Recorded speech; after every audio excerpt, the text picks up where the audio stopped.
If you know anything about me, you know that I love roguelikes, whether it's something common and well known like The Binding of Isaac or Slay the Spire, or something a little lesser known. I'm usually willing to pick it up and give it a chance. Games like Guild of Dungeoneering comes to mind. But lately, a different roguelike has grabbed my attention, a game called Peglin. Peglin is a game about a goblin who uses balls, or orbs, to hit pegs. It's a pretty simple concept. It's similar to Peggle, but the twist is that rather than trying to build a high score, you're trying to build up damage to deal to enemies, and how much damage that is based on the type of orb that you're using as well as the number of pegs that you hit. The goal of the game is obviously to kill enemies before they can kill you. The different types of orbs that you can use include a ton of different varieties, including stones, which are your starter orb with middling damage, the Dag Orb, which has a lower damage baseline than stones, but a much higher critical strike damage, the Docked Orb, which negates any damage that would be dealt with it in exchange for healing Peglin, the Swolt Orb, that increases the damage contribution of any peg that it hits permanently, and many, many more on top of that, including some that I've not even seen yet in my gameplay. Beyond orbs, there are also pegs, and there are several different varieties of pegs. You have your regular pegs, bombs, which are one-time use pegs that explode after being hit, and they deal heavy damage to all enemies. Critical pegs, which are used to buff the damage of whatever orb happens to be bouncing around on the board at that given time. And refresh pegs, which will respawn all depleted pegs, which can let you combo off extremely well, and it's very satisfying when that does happen. And if orbs and pegs didn't give you enough gameplay, there's a third element to factor in, which are relics. Relics are items that offer a passive benefit to Peglin, just like in other roguelikes, and synergies can be found to create stronger builds. Sometimes you might not even want to take a relic. It might have a negative effect that offsets whatever positive effect that it offers. Or, it might not even have a negative effect and could just be a detriment to your current build.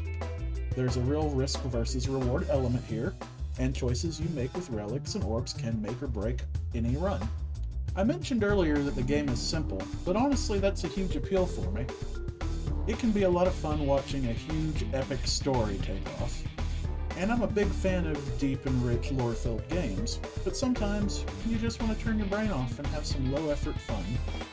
The simplicity of the game, in my opinion, more than makes up for the lack of the story. It's pure satisfaction pulling off lengthy combos or just cheesing the game with silly builds. Personally, I'm a big fan of combining Swolt Orbs and Splat Orbs to rack up damage pretty quickly. Tossing a Refresh Orb or two into the mix can really make that kind of build take off. And I'm sure that's not even really a good combo, it's just something that I enjoy.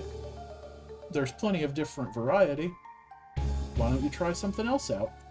Of course, Peglin is a roguelike, and there's always the inherent risk, too, of not having an orb bounce quite the way you expect, or maybe your aim is just a little off and you end up getting frustrated.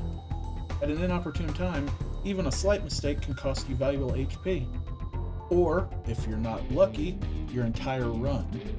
It's addicting, particularly because the game never really feels unfair, even though at some points it probably will be. That's the nature of roguelikes. It's not for everyone, but it's enjoyable. My only complaint with the game as of now is that there isn't a ton of content. You'll be playing the same levels over and over again across 3 worlds, and there's only one character to play as, although there are plans to add other characters later on, and there have been new enemies, orbs, and encounters added since the game released back in April. Further, after beating the game, you unlock a game mode called Crucible, which is an elevated difficulty option that scales higher and higher, just like Ascension mode in Slay the Spire, and offers some reasonable replay value, as well as amped up difficulty. The game is around $20 on Steam, but there's actually a free demo available as well, and I suggest anyone who enjoys roguelikes or a more casual gaming experience at least give the demo a try. You may end up falling in love with it, and it may open your eyes to other games as well. Peglin has, in my opinion, real potential to become a truly great game, and I'd consider it a good game already, especially for the price point. Anyway, guys, that's it for me today. This has been Banalore. I hope you all have a great one. Thank you.